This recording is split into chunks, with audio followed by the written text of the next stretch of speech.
Magandang morning! Si Ka Jerry at si Ka Tunying po ito. Magandang umaga, Mr. Taberna at Mr. Baha. Kumusta po? Kayo po ba'y nakatulog ng maayos? Napakasarap ng tulog ko na iga. Talaga? Ano kaya dahilan? Ba't Masarap ang tulog sarap nyo? ng tulog nyo ngayon, gagabi? So kahit pa paano ay naipakikilala natin, ay paliliwanag natin na palagi na lang tayong nakabase sa batas pagka sinasabi natin ng mga katwiran. Opo, tama po yun. Kailangan teka muna, ito, yung puntahan ko kaagad yung binanggit ni Senator Erwin Tulfo. Erwin Tulfo. Ito viral ngayon, Kadante, Senator Marcoleta, na basahin mga Babasahin ko, sabi niya dito ay hindi po batas ang pinag-uusapan. Wala tayong pakialam sa batas na yan. Ayan, Sometimes, you have to bend the law. Sometimes you have to bend the law to be able to please the people. Tama ba yun? Nung narinig niyo po ba yun, hindi ba kayo natumba sa upuan niyo? Mabuti na lang wala ako nun nung sinabi niya Ganun po. Wala ako nun. Pumanik muna ako dahil marami akong pipirmahan. Tapos bumalik din ako. Kaya pala, no? Kayo, anong reaction nyo dun sa mga pahayag na yon, Senator? Maling-mali naman yun. Hindi ba palagi nating sinasabi, no one is above the law.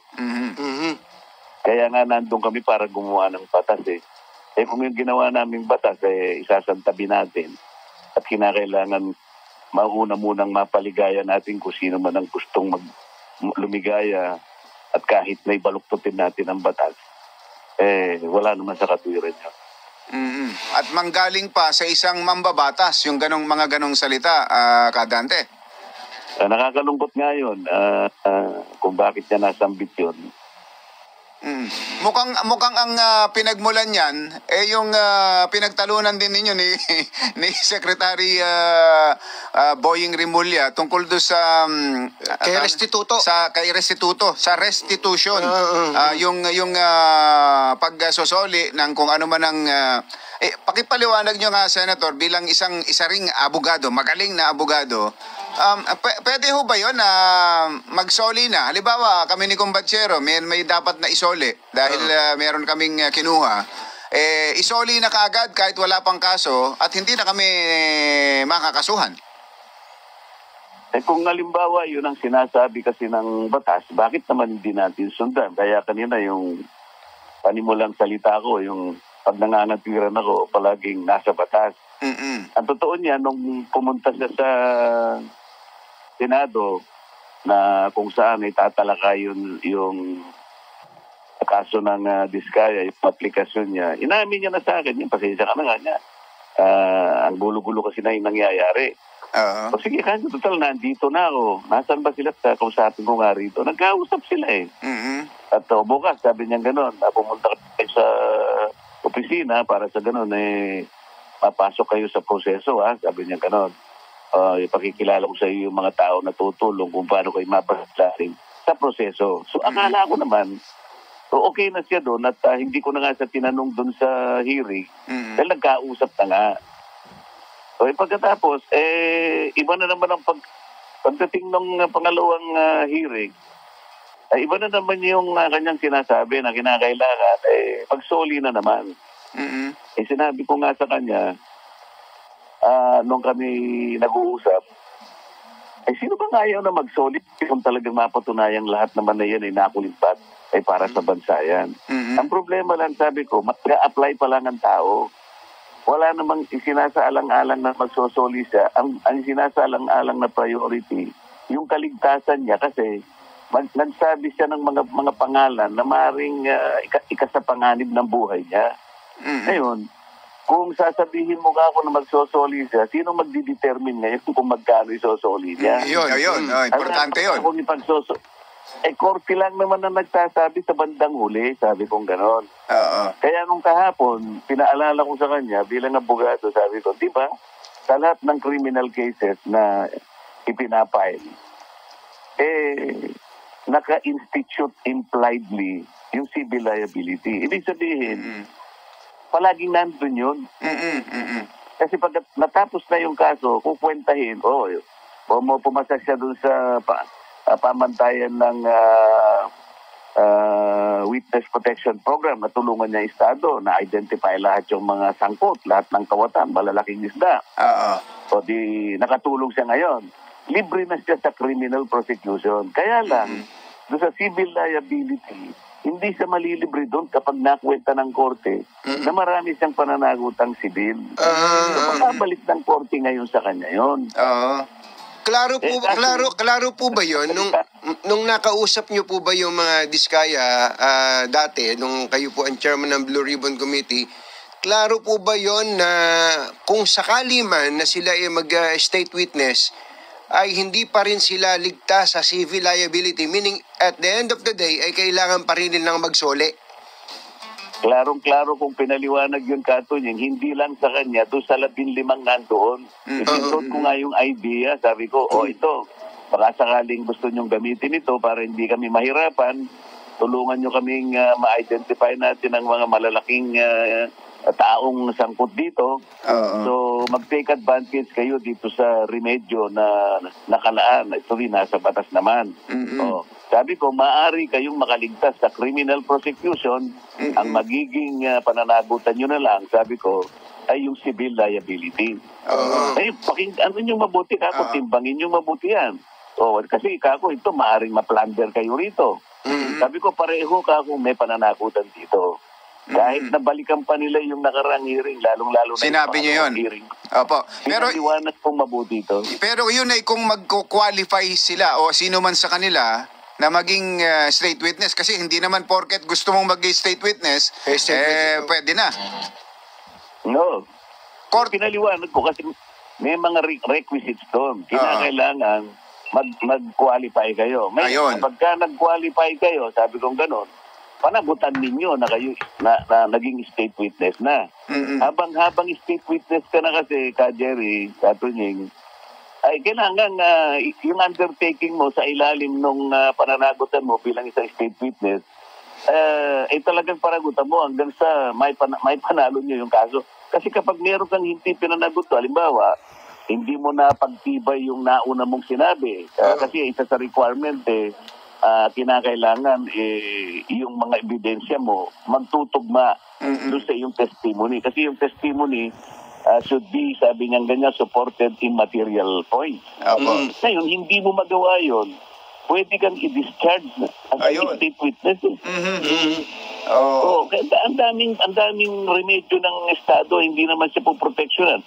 Hindi ka na nakakatulong yung mga nauna mong binanggit, hindi mo naman pala mapapatibayan, hindi ka na po pwedeng maging state witness. Maalisin ka na namin sa programa. Yung pagiging state witness po, Senator, sa inyo dyan sa Senado, may mga ilan sa inyo na kahapon nga, isa nga yun sa pinagtalunan ninyo ni Senator Ping, yung merong parang pumapabor na maging parang mayroong mas credible para sa ilan sa inyo na maging witness ang ilang particular na si Bryce Hernandez. Halimbawa si Bryce o kaya si Henry o kaya si Diskaya.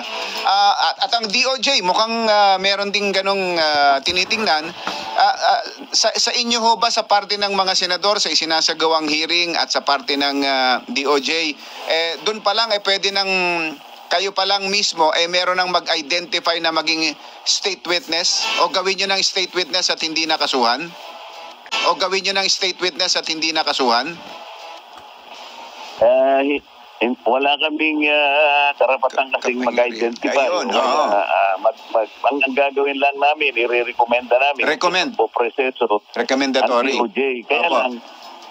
Kailangan kong ipaliwanag kasi kaya akong humihingi ng parang konting panahon kay Chairman Ping na pwede ba akong mag-clarify muna ako bago tayo magtuloy-tuloy. May mga ilang bagay akong liliwanagin. Nung una, pinayagan niya ako. Nung mag-umpisa ako dahil sa nagpapa-interview ka kasi kung kani-kanino at nagbibigay ka ng sariling opinion mo, namimili ka kung sinong paniniwalaan mo, mali ka ako yun eh. Opinion ko nga niya yun eh. Oo nga, opinion mo yun, kaya lang nagkataon, chairman ka ng Blue Ribbon eh. O ba't nang pinamili ka kung sino yung mas kapanipaniwala, ba't pinili mo yun? Hindi mo dapat ginagawa yun. Ngayon kahapon, napatunayan ko na tama yung gusto ko sabihin sa kanya eh. Kahapon, pinagawa nila ng supplemental affidavit yung Diskaya, very substantive at saka detalyado kung paano ginagawa yung pagmamanipula ng bidding, O sabi ko, paano ngayon yan? Akala ko ba hindi mo pinaniniwalaan yan?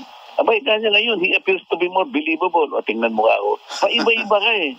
Noong kanina pa sinasabi ko na sa'yo na huwag kang gagawa ng ganito. Yung opinion naman niya, hindi raw cast into sa stone. Kaya nga huwag kang gagawa ng opinion eh. Ako nung ako chairman, nagpa-interview ako tungkol sa mga bagay na ganyan. Pero ang dami kong gustong i-clarify, kaya kami nag-away, hindi niya ako pinaraan. Pero Senator, gusto ko lang balikan yung tungkol dun sa kay Restituto, kasi maraming naaliw kay Restitution ngayon eh. Kasi ang point doon, pwede bang magsauli or i-require yung pagsasauli before or after? Sabi ni Secretary Boying Rimulya, pwede naman before or after, pero ang sabi nyo, hindi, after na. After, o at a later date. Kanina, nag-uusap kami ni Jerry dito, habang commercial, paano nga kaya, kung pwede namang before. Sabihin ni Diskaya, sige, magsoli tayo ng tig 1,000. Who will determine kung magkano isosoli niya kung mag-uumpisa pa lang? Yun na nga eh. Yun. Tama ngayon dyan. Yun nga yung dilema ng batas. Kaya nga, palagi nangyayari. Pagkatapos, para sa ganun, medyo process lahat. Tama nga ngayon, tinanong ko siya kahapon.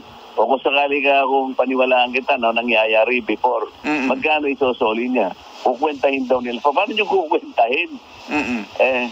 Kayo ba yung nakalagay sa batas para kumuwenta? Wala nga nakalagay na requisite eh. Kaya ayoko lang sanang puntahan ito. Kasi yung mga ibang tao, ang pinapaniwalaan nila, ayaw ko raw magsoli. Ang sinasabi ko lang, ang pagsusoli, nasa bandang huli. Sa dulo. Sapagkat yun ang sinasabi ng batas, wala sa una. Ayan. Kaso yung iba naiintindihan naman, kaya lang, meron lang siguro talagang may galit sa akin. Talagang binabalik nila doon sa maling pagkakaintindi. At hindi natin dapat na binabaluktot o binebend ang batas. Mahirap yun eh. Unang-una, hindi pwede. Hindi pwede. Walang sino man na makakagawa nun. Kahit Hercules, hindi niya nga yung barko. Malakas na yun eh. Senator, yung pong nangyari kahapon, ang dating para kayong magkaaway ni Senator Ping at siyempre may mga sumusuporta sa stand ni Senator Ping. Hindi kaya, ito naman observation ko lang, hindi kaya mas maganda na napag-usapan itong mga bagay na to na hindi parang antagonistic kayo, para kasi nang-aaway kayo eh. Sana narinig ninyo na sinabi niya, are you trying to steal the show? Isipin mo naman yun. Narinig po namin yun. Manggagaling ba sa bibig ng chairman yung pananalita na yun? Ako sabi ko lang, nakikiusap ako na paraanin mo ako. Clarificatory questions ito para sa kabubuti nating lahat ito. Are you trying to steal the show? Tapos pinukpok niya yung martilyo niya. Wala eh. Yan ang hindi mabuti sa kanila. Pag pino-point out mo ang napakaraming bagay para sa kalilinaw bago kami magpatuloy, tignan mo lang, isa sa ipo-point out ko sana sa kanya. Bakit silang dalawa ni Senator Soto nag-float sila ng legislative immunity na applicable daw sa mga witnesses? Nami-mislead yung mga tao. Pinaliwanag ko kay President Soto yun. Nung tinawag ko siya, halika ako tayong dalawang mag-usap. Tama, mabutit nabanggit nyo yan, Senator. Dahil kami rin nung marinig namin yan. Legislative immunity. Nung biglang banggit si Senate President Tito Soto nga nagbanggit niyan, parang wala kaming maalalang ganun eh. Baka nagkamali lang kami. Inisip ko nga, baka nagkamali lang ako. Baka mayroong bago na may ginawa na. Ang natatandaan ko, Senator Marcoleta, nung nagko-cover kami Dominic Combachero sa House at saka sa Senate, merong tinatawag na parang protective custody. Parang bibigyan mo lang ng Protection. ng protection, physical protection lang, pero yung legislative immunity, Walang ganun. alien sa amin yun eh. Oo. May bago ba? May ganun ba? Legislative immunity, Walang ganun. alien sa amin yun eh. Oo. May bago ba? May ganun ba? Wala eh. Kaya, alam mo, pinaliwanag ko kay SP Soto yun. Alam mo, hindi ko na lang ako kayo pinaliwanagan doon kasi ayaw ko rin malagay kayo sa alanganin. Alam mo ba ako yung legislative immunity, ang ibang katawagan yan, parliamentary immunity. Sa atin, applicable yun sa mga mambabatas lang. Sa resource persons. Sa mga resource persons o mga witnesses, napagkamalian mo nga ako, baka ibig mo sabihin, testimonial immunity na sa ibang bansa ginagawa. Pero sa ating jurisdiction, wala pa akong nakitang ganyan. O mali ka na naman doon, sabi ko. Kaya ko lang hindi ka ako binigyan ng pansin doon. Sinabi niyo yan?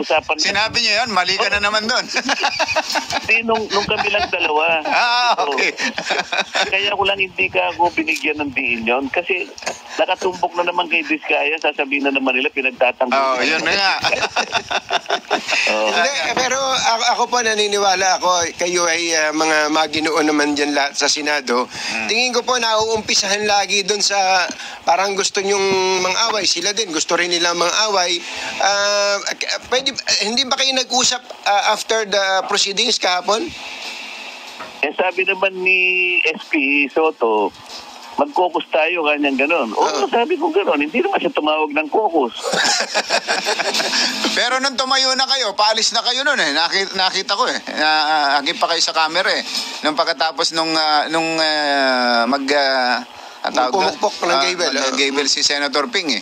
Pero hindi na kayo tumuloy na pag-alis. Mag-walkout ba talaga kayo kahapon? Mag-walkout na sana ako. Kaya lang, naalala ko, yung sasabihin kong isa, baka mamaya makalimutan ko. Kaya muna ako. Opo. Mabuti na lang. Opo, okay, ito na yung mga last questions po. Kasi habang sinasabi niyo po yan, ako gusto kong sabihin na naiintindihan ko where you are coming from. However, may mga tao po nang sasabi, bakit ba si Senator Marcoleta nag-aabogado dito sa mga Diskaya? Tapos tumira pa tong si Montulfo na, hindi, may monetary consideration yan. May 100 milyon, may 1 bilyon. Diretsuhin niyo po kami. Meron po ba kayong kasunduan with the Diskayas para protektahan niyo po sila? Tinanong ko siya kahapon. Unang-una yung sinasabi ng Ramon Tulfo. Buti naman, diretso nilang sinabi, tsaka mabilis sila sumagot. Wala pong ganung nangyari at wala po kayong inihingi kahit ano. Yan yung sinabi nila. At saka sabi ko sa kanila, nung magkakaharap nga kami sa ganyan, ito ka ako, ngayon din sa batas, sapagkat humingi kayo, katungkulan ko ka kung gumawa ng rekomendasyon, sa ilalim din ang inihingi ng batas na to. So, pipirmahan ko tong sulat na to, bahala na ang DOJ na i-assess kayo. Kaya lang hindi pinirmahan ni President Soto dahil na-overthrow na nga si Cheese. Kaya dapat pumirma rin. Kaya lang hindi niya na napirmahan. Soto ayaw niyang pirmahan. Ito po yung last question ko. Pwede po bang medyo distansya na kayo sa mga Diskaya? Dahil parang naman ako doon, hindi ko naman nagkikita lang kami pagka-hearing. Yeah. Naintindihan ko pa. What I'm saying is every time po kasi na napag-uusapan to, it is as if you are defending the Diskayas. Yun lang naman mga ibang talagang gusto lang ipaintindi na gano'n eh. Sa tingin ko mas maraming tao naman naniniwala na hindi gano'n ang pakay ko. Kung hindi, ibigay lang yung nasa batas na para sa kanila. Opo, okay. Sa mga hearing ngayon ng Senado, Ito Senator, nung una ang gusto ko matigil na yung mga hearing na yun ng House, ng Senate. Pero ang dami kong napupulot Ang dami kong natututunan at ang dami nating ang ating mga kababayan. Revelations. Ang daming mga nalalaman tungkol sa mga pangyayari kaysa sa hihintayin lang natin kung ano yung mga sasabihin sa ICC. Hindi, ICI. Ikaw na, baka magalit na naman, Senator, ka narinig yung ICC. Sa ICI. Maraming narinig na natututunan at nakikita natin yung kabuuang picture ng kung paano nila nilapastangan yung pondo ng para sa flood control. Ito mukhang lahat gustong maging state witness Ang Discayas, kahapon Si Henry Alcantara. si Henry Alcantara, ganun na. Si Bryce Hernandez, mukhang ganun din ang direksyon. Si JP Mendoza, gusto rin mag-state witness. Paano yon? Kung para sa inyo ba, kung kayo naman ang tatanungin namin ngayon, sino bang mas credible o mas uubrang maging state witness sa kanila? At pwede bang lahat sila state witness? Kung sinong magpo-qualify sa proseso ng DOJ. Kasi sila rin ang arbiter kung sino yung papayagan nilang maging state witness. Kasi kapag pinaraan mo sa proseso, alam nila kung sino yung makakatulong para sa ganun ma-identify lahat yung mga malalaking tao sa likod ng mga ginawang iskandalo na yan. Sa inyong, kayo, hindi naman kayo non-chairman, so pwede kayong magbigay ng opinion para sa inyo. Sino? Hindi. Ako palaging ganun na sinasabi ko. Kailangan pailalim kayo doon sa requirement ng batas, dumaan kayo sa proseso, at pagka pumasa kayo sa proseso, ibig sabihin yan, kayo ay makakatulong para sa ganun, mailaban ninyo yung kaso na yan laban doon sa malalaking isda. Opo. Okay. Yun ang kinakailangan. Kung sino man ang pumasa ron at magagamit, yun. Kung hindi naman lahat kakailanganin sa kung isa o dalawa, kaya nga pwede na. Hindi niya nakakailanganin yung iba kasi kung pare-pareho lang naman yung testimony. Kaya pipiliin kung sino talaga yung matibay ang kanilang mga ebidensya para sa ganun, mag-progress yung kaso kung meron mang dapat kasuhan. Lalo na yung mga malalaking isda. Sa tingin po ba ninyo, meron pang mas malaking isda kaysa sa kanila doon sa level nila na yan? Sa DPWA, sa mga contractors? Meron naman na siyempre, Meron naman na siyempre, So yung kinakailangan lang ma-identify na. Hindi lang identification, Ebidensya. May ebidensya na tutuloy sa kanila. So mas yun nga ang pangangailangan ng isang state witness. Kasi mahirap na wala magtuturo kung hindi mo siya po-protectionan Yun ang prinsipyo ng batas Turo siya pero dahil masasapanganib ang buhay niya, protectionan mo. Siya. Para naman kita protectionan, kailangan magamit ko yung testimony mo. Yes. Yun ang ano natin. So sa buong picture na ito na nabubuo sa imagination ng publiko habang nakikinig sa inyo, so ang may mas mabigat na kasalanan dito ay yung proponent? Yung proponent. Kasi kapag nakita natin ang proponent ganyan, dikit yun dun sa ikatatama ng sistema. Ako palaging yung sistema pinupuntahan ko. Kahapon naipalitaw ko na sa kabuuan ng budget, 1 trillion pala ang naidadagdag na hindi naman kailangan. Yung taba, sabi niya. Yung taba na sinasabi ko, sa bibig mismo ni Secretary Bono at saka ni Yusek Kati, nung sinabi ko yung allocable, yung program of operation, yung leadership, pagkatapos yung diferensya ng GAA at saka nung NEP. Ay isipin mo yun na kwenta ko, 1 trillion. Ito yung taba na hindi kailangan. Savings na sana natin yun So tama lang na may hearing pa rin at in aid of legislation na para mabago na hindi na maulit yung mga nagawa na yan. Yung sa akin kasi, yung palagi kong direksyon, yung ikatatama ng sistema, hindi lang simpleng police investigation. Ito investigation in aid of legislation.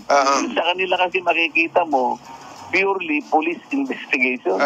Kung sa bagay po, dito maaaring makahuli kayo ng mga isda, sige. Maliit at malaki, pero yung sistema na itama nyo. Mangyayari na naman. Mangyayari naman. Tingnan mo si Napoles, 10 billion lang. Ito, grabe. 15 years. After 15 years, daang billion. 10 folds. Yung sistema kasi, lalong lumala yung sistema. Tama po. Sabi nga ni Napoles siguro, kung nag-iisip si Napoles ngayon, Naging amateur ako, sabi niya. Naging anghel nga daw eh, Sinapolis. Oo. Hindi, at least... Si Senator, di ba si Senator Kiko nagtatanong kahapon, bakit ka Sinapolis? Nakulong ganito, ganyan-ganyan. O kung ano pang pinagsasabi niya, di ba? Ba't nagtataka siya ngayon? Ba't ngayon lalong lumala? Paano nyo nga hindi nyo kinurek ang sistema eh? Sistema talaga. Police investigation. Tama po. Police investigation. Opo, dapat ganun ang maging direksyon nyo pare-pareho. At least meron kayong something na pinagkasundoan ni Senator Ping Lacson. Na-interview namin Senator Ping Lacson a few weeks ago. Sabi, yung tungkol sa level of kasalanan, ang pinakamalaki kasalanan, proponent. Sumunod yung taga DPWH at ang ang sabi niya pinakamaliit ang kasalanan kung tutuusin yung mga kontraktor. Yun ang level dahil yung mga kontraktor susunod lang dun sa mga decision makers Senator, maraming salamat po sa oras. Magandang umaga po. Salamat po. Maraming salamat din sa inyong dalawa. Maraming salamat. Senator Rodante Marcoles.